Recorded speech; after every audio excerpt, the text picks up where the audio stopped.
কি গোপাল, বাজার করে ফিরছো? হ্যাঁ, ওই রকম আর কি। তা হাতের থলিটা তো ছোট কেন? কি করব বলুন, যেমন বেতন তেমন বাজার। বেশি বড় থলি বইতে গেলে তো আবার আপনার মতো বড় বড় কুকীর্তি করতে হয়। কি বলতে চাইছো তুমি? না মানে ওই যে মাঝে মধ্যেই আপনি যা করে থাকেন, যেন তেন প্রকারেণ মহারাজকে ঠকিয়ে ওই রাজকোষ থেকে টাকা হাতিয়ে নেওয়া। গোপাল, এরকম উল্টো পাল্টা কথা বললে না। এ বাবা, উল্টো পাল্টা আবার বললাম কখন? সত্যি কথা বলতে কি, আপনার এই গুণের কথা কে আর না জানে বলুন। দেখুন দেখুন, ওই যে লোকটা যাচ্ছে, ওকে ডেকে জিজ্ঞেস করলো না, ও আপনার গুণের কথা বলে দেবে। গোপাল, এ বাবা, খামোকা রেগে যাচ্ছেন কেন মন্ত্রী মশাই? আচ্ছা আচ্ছা, ঠিক আছে ঠিক আছে, একবার জিজ্ঞেস করেই দেখি। অর্বাচীন,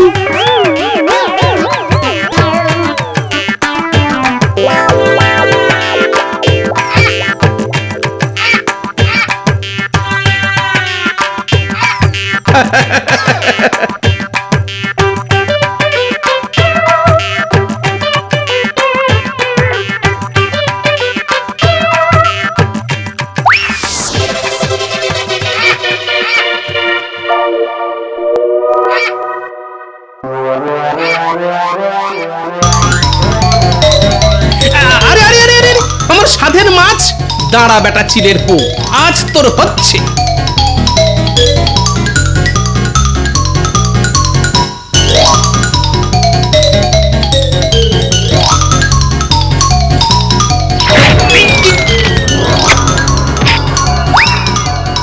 এহে, আলু পটল রাস্তায় গড়াগড়ি খেলো রে। তুলে দাও। দেখছো না চিলের পেছনে দৌড়চ্ছি।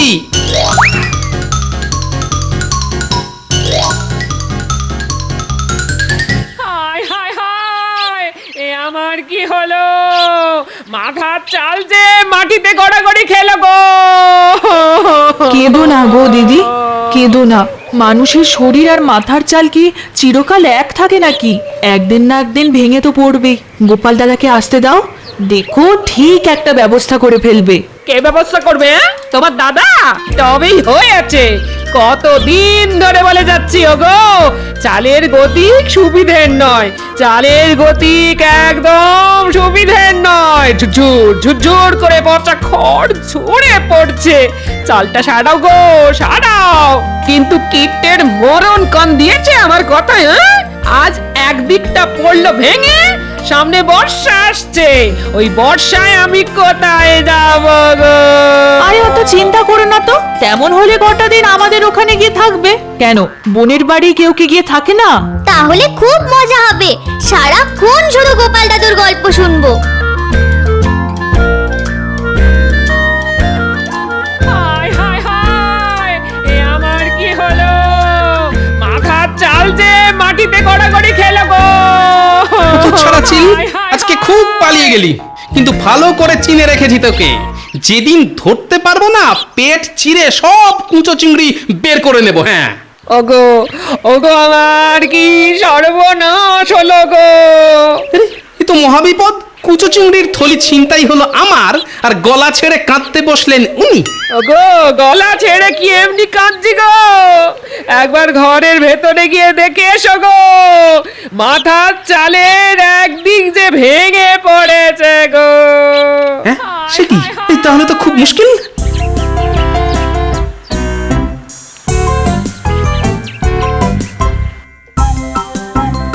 ওফ, কার মুখ দেখেছে আজকে উঠেছিলাম কে জানে। হাত থেকে কুচো চিংড়ির থলি গেল, ঘরের চাল গেল। ও কি ক্ষতি, কি ক্ষতি! ক্ষতির ওপর ক্ষতি, ক্ষতির ওপর ক্ষতি। কত টাকা আবার গচ্চা যাবে।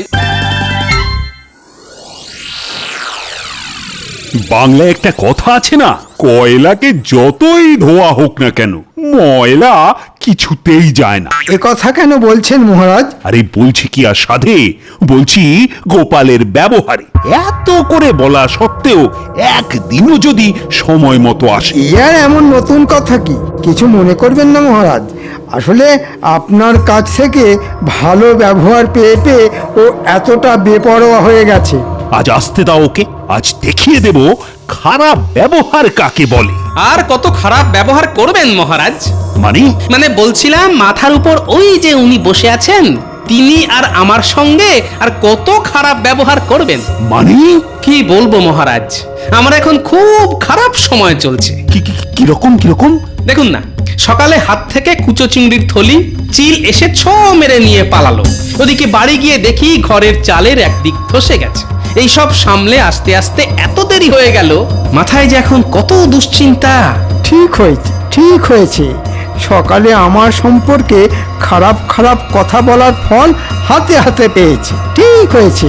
আচ্ছা গোপাল, গতবার বর্ষার মুখে তো চাল ছাড়াবার জন্য তুমি আমার কাছ থেকে টাকা নিয়ে গিয়েছিলে, তা সে টাকা দিয়ে চাল সারাওনি কেন? কি করে সারাবো মহারাজ? ওই যে কথায় আছে না, অভাবের সংসারে নুন আনতে পান্তা ফুরিয়ে যায়। আপনার দেওয়া চাল সারাবার টাকা তো খাবার কিনতেই খরচা হয়ে গেল। চালের টাকায় চাল কেনা খুব খারাপ কাজ। বর্ষাকালে জল পড়তে পারে বাজ। না গোপাল না, চাল সারাবার টাকায় চাল কিনে খুব খারাপ কাজ করেছো তুমি। স্বীকার করছি মহারাজ, খারাপ কাজ করেছি, কিন্তু এবার যদি কিছু টাকা দিয়ে সাহায্য করেন। একেবারে দেবেন না মহারাজ, দেখবেন এবারে হয়তো চাল ছাড়াবার টাকায় ডাল কিনে বসবে। ওর ছলনার তো আর শেষ নেই। মহারাজ না গোপাল, আর তোমার টাকা দিতে পারবো না। নিজের চাল সারাবার ব্যবস্থা নিজেকেই করতে হবে তোমায়। এবারে বোঝো কত ধানে কত চাল।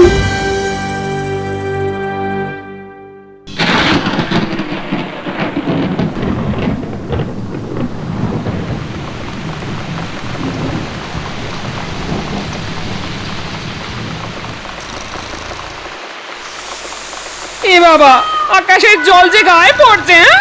হায় হায় হায়, এ আমি কার হাতে পড়লাম গো? ঘরের ভাঙা চালটাও মেরামত ওই শুরু হয়ে গেল মাঝরাত্রিরে কীর্তন। কীর্তন না গিয়ে রাগ প্রধান গাইবে।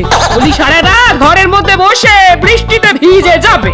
আরে জল পড়ছে তো এদিক দিয়ে, তা ওদিকে সরে গিয়ে শুলেই তো হয়। আমি কোন দিকে নড়বো না। হ্যাঁ, কালকের মধ্যে ঘরে চাল সারিয়ে না দিলে আমি কিন্তু ভিজেই মরে যাব, এই বলে দিলাম। হ্যাঁ ঠিক আছে, কালই ঘরামিকে ডেকে আনবো। এখন একটু সরে গিয়ে শো তো দেখি।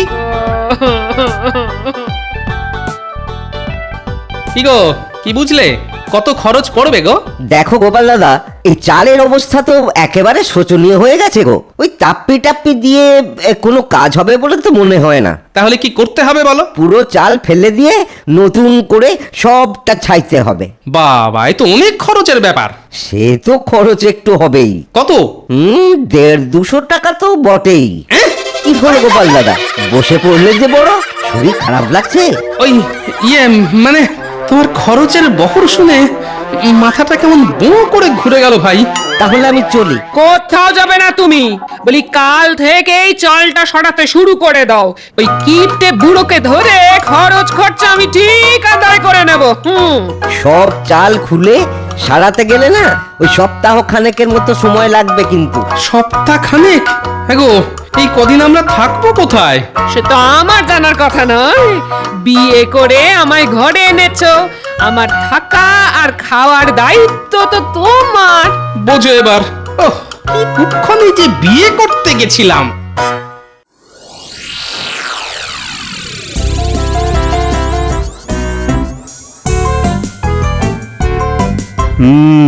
প্রকৃতি চরিত্র বোঝা কার সাধ্য। কাল রাতে কত ঝমঝম করে বৃষ্টি, আর আজ সকালে কেমন ঝলমলে রোদ। প্রণাম মহারাজ। কি ব্যাপার, এই সাত সকালে তুমি? মহারাজ, চাল সারাবার ব্যবস্থা হয়ে গেছে মহারাজ। ভালো কথা। তা আমায় কি করতে হবে? না মহারাজ, টাকা দিতে হবে না। ঠিক করেছি ভোলা ময়রার কাছ থেকে চড়া সুদে কিছু টাকা ধার করে চাল সারাবো, তারপর না খেয়ে ওই টাকা শোধ করব মহারাজ। খুব ভালো, খুব ভালো। কিন্তু মহারাজ, আমি থাকবো কোথায়? কোথায় থাকবে মানে? ঘরামি বলেছে সমস্ত চালটা খুলে ফেলবে আর সারাতে লাগবে 1 সপ্তাহ। এই কটা দিন আমি কোথায় মাথা গুজবো মহারাজ? ও, সেসব আমি কি জানি। তোমার তো চেনা শোনা অনেকে আছে, তাদের কারোর বাড়িতে কটা দিন কাটিয়ে দাও না। হ্যাঁ, ওই পুটির মা বলেছে বটে, তবে তার নিজেরই তো ছোট ঘর, তার উপর বাচ্চা কাচ্চা। আচ্ছা মহারাজ, কটা দিন আপনার বাড়িতে যদি থাকি?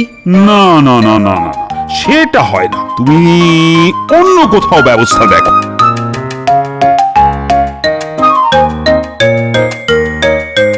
ব্যাপার মন্ত্রী? মহারাজ, আমাকে কটা দিন ছুটি দিতে হবে। রাজসভায় তো আর এসব কথা বলা যায় না, তাই একান্তে বলতে এলাম। ছুটি নিয়ে কি করবে? আগে একটু শ্বশুর বাড়ি যাব, ওই 1 সপ্তাহের জন্যে। মন্ত্রী মশাই তাহলে 1 সপ্তাহ থাকবে না। ওকে একটু বলে দেখি যদি কটা দিন থাকতে দেয়। তা কবে যাবে ঠিক করেছো? হ্যাঁ, সেটা এখনো ঠিক করিনি, ঠিক হলেই আপনাকে বলে যাব। ঠিক আছে, ঠিক আছে। আমি তাহলে এখন আসি। আচ্ছা, এসো এসো। মন্ত্রী মশাই, যাবার সময় ঠিক পিছু ডাকলো। বলো, কি বলবে বলো। আসলে আমার ঘরের চাল তো সারানো হবে, কিন্তু তার জন্য 1 সপ্তাহ আমাদের অন্য কোথাও গিয়ে থাকতে হবে। থাকতে হবে তো হবে। তাই বলছিলাম কি, আপনি তো 1 সপ্তাহ মতো থাকবেন না, তাই কটা দিন যদি আমাদের থাকতে দেন, মানে আপনার বাড়িতে। হাসালে? আচ্ছা, আমার বাড়ি তোমায় থাকতে দেব কোন আনন্দে? আনন্দে না হোক, দুঃখের সঙ্গেই দিন। না না, ওসব হবে না। তোমার মতো লোককে ঘরে থাকতে দেওয়া আর খাল কেটে কুমির আনা একই ব্যাপার।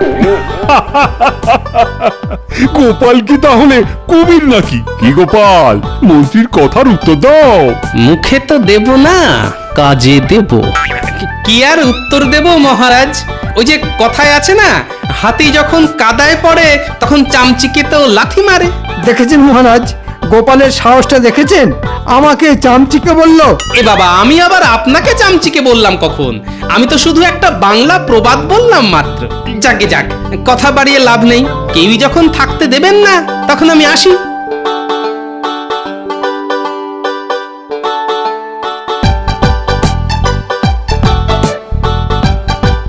তাহলে বুঝতে পারলি তো কি করতে হবে? খুব পেরেছি গোপাল দাদু, দেখো না কি করি। হাড় একেবারে কাঁপিয়ে দেব। এমন নাচা নাচিয়ে দেব যে পালাতে আর পথ পাবে না। বাহ, এই তো চাই। তাহলে রাতের বেলা আবার দেখা হবে। পুটি, তোদের ওটাকে তাহলে কোলে করে নিয়ে আসিস। তুমি কিচ্ছু চিন্তা করো না গোপাল দাদু। আমরা তাহলে এখন আসি। হ্যাঁ, আয় আয়।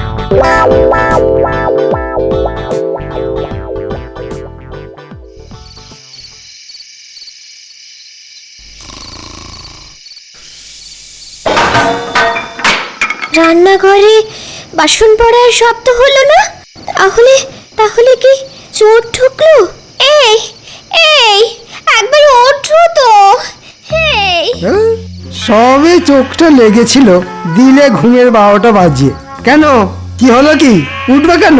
রান্নাঘর থেকে ঝন ঝন করে বাসন পড়ার শব্দ হলো, মনে হচ্ছে চোর ঢুকেছে। সে কি, ঠিক শুনেছো তো? ঠিক শুনেছি মানে? ওই শব্দেই তো ঘুম ভেঙে গেল। দাঁড়াও দাঁড়াও, দেখছি।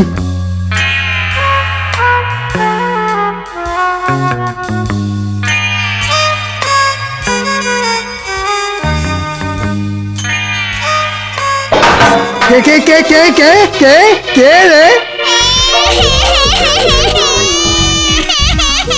বাবা, এটা আবার কে রে? এ তো চোর নয়। ওরে বাবা,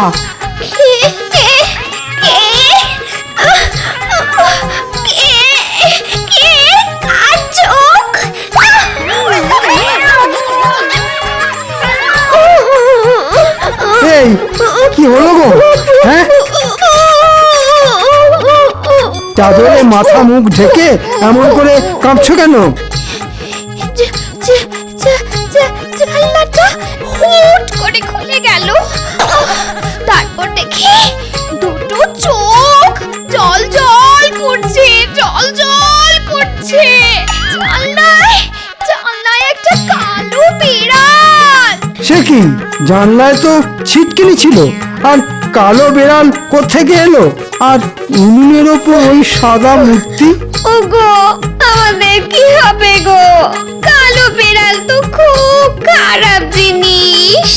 জন্মে তো আমাদের বাড়িতে কোনো কালো বিড়াল দেখিনি। সারা রাত জেগে থাকতে হবে, কাল সকালে কিছু একটা ব্যবস্থা করা যাবে। বুঝলে দাদু, ভয় দেখানোটা না বেশ জব্বর হয়েছে, কি বলো? খুব ভালো কাজ হয়েছে। পুচকে, এখন তোকে একটা কাজ দেব। বলো দাদু। তোকে মন্ত্রী মশাইয়ের বাড়ির কাছে পিঠে থাকতে হবে, তবে খবরদার দেখতে যেন না পায়। আরে কিচ্ছু পাবে না, তুমি শুধু বলে দাও আমায় কি করতে হবে। তুই শুধু জেনে আসবি মন্ত্রী মশাই আজ কি করছে। ঠিক আছে। ওগো, কিছু একটা করো। কাল রাতে যা ঘটেছে তাতে আমার মন বলছে এ নির্ঘাত ভূতের কাজ। ঠিক আছে, আমি কুঞ্জ ওঝাকে ডেকে আনছি। ও এসে ঠিক বলে দেবে এ ভূতের কাজ না মানুষের কাজ।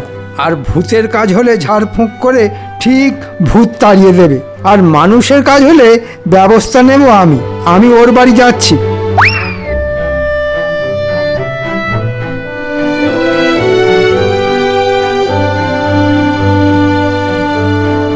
কিরে, কোনো খবর আছে? আছে মানে জব্বর খবর।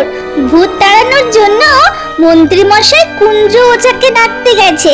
ঠিক আছে।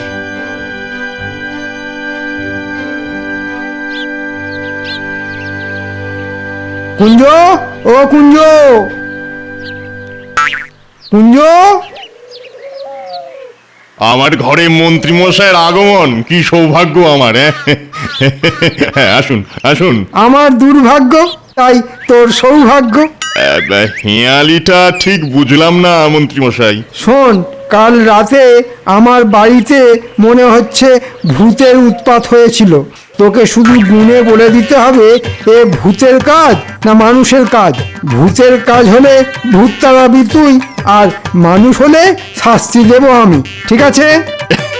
ঠিক আছে ঠিক আছে, আপনি যান, আমি গোছ গাছ করেই ফুরুত করে চলে আসছি।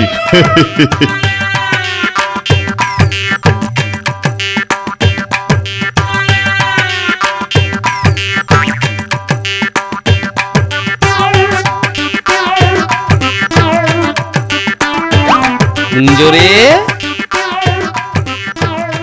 কি সৌভাগ্য, গোপাল দাদা যে। এসো এসো দাদা। শোন কুঞ্জ, তুমি কিচ্ছু চিন্তা করো না গোপাল দাদা।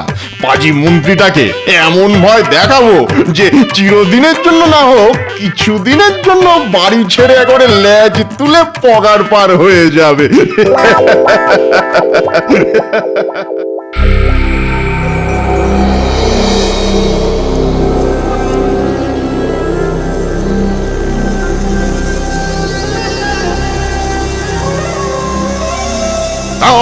রিং রিং ছক্কা রিং রিং আক্কা ডং ডং কুং গাং মুং হুড়।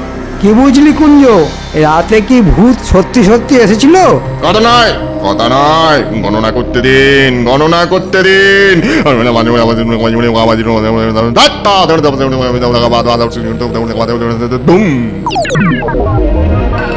কি বললে তুমি? তুমি আবার ফিরে এসেছো? হ্যাঁ, কে এসেছে কুঞ্জ? মন্ত্রী মশাই, এ যে সে কেউ নয়, স্বয়ং ব্রহ্মদত্তি বাবা। মানে এই যে এই যে ভিটে, আজ থেকে 181 বছর আগে এই ভিটেতে ছিল এক বেলগাছ, আর সেই বেলগাছে থাকতেন এক ব্রহ্মদৈত্যী। তিনি 181 বছর ঘুমন আর তারপর 10 দিন জাগেন। বলিস কি রে?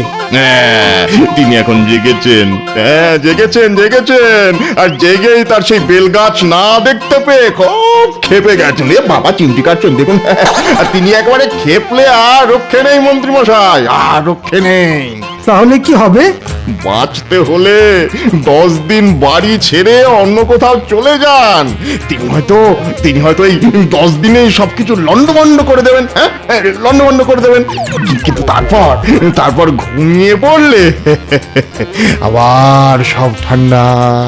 না না, ঠিক আছে, কতদিন না হয় আমরা আমার বাপের বাড়ি গিয়ে থাকবো। তাহলে তাই করুন, প্রাণের থেকে বড় তো আর কিছু হতে পারে না নাকি? আমি তাহলে চললাম মন্ত্রী মশাই, কেমন? আপনি কিন্তু তাই করুন। হ্যাঁ হ্যাঁ, আয়। এখানে আর এক মুহূর্ত নয়, যত তাড়াতাড়ি সম্ভব টাকা কড়ি গয়নাগাটি নিয়ে চলে যেতে হবে। নাও নাও গিন্নি, তাড়াতাড়ি করো।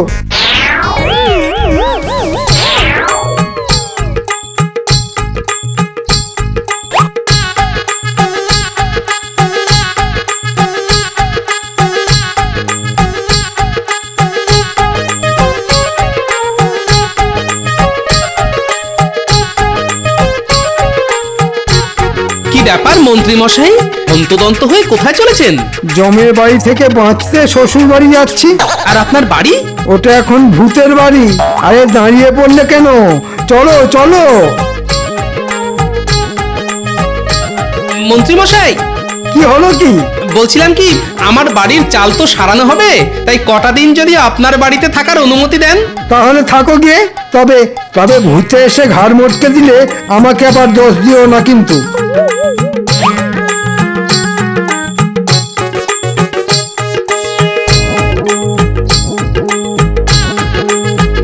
যা, তোদের দিদাকে গিয়ে খবর দে, বলগে যা থাকার ব্যবস্থা হয়ে গেছে। এই না হলে গোপাল দাদু দুষ্টু বুদ্ধিতে যার জুড়ি মেলা ভার।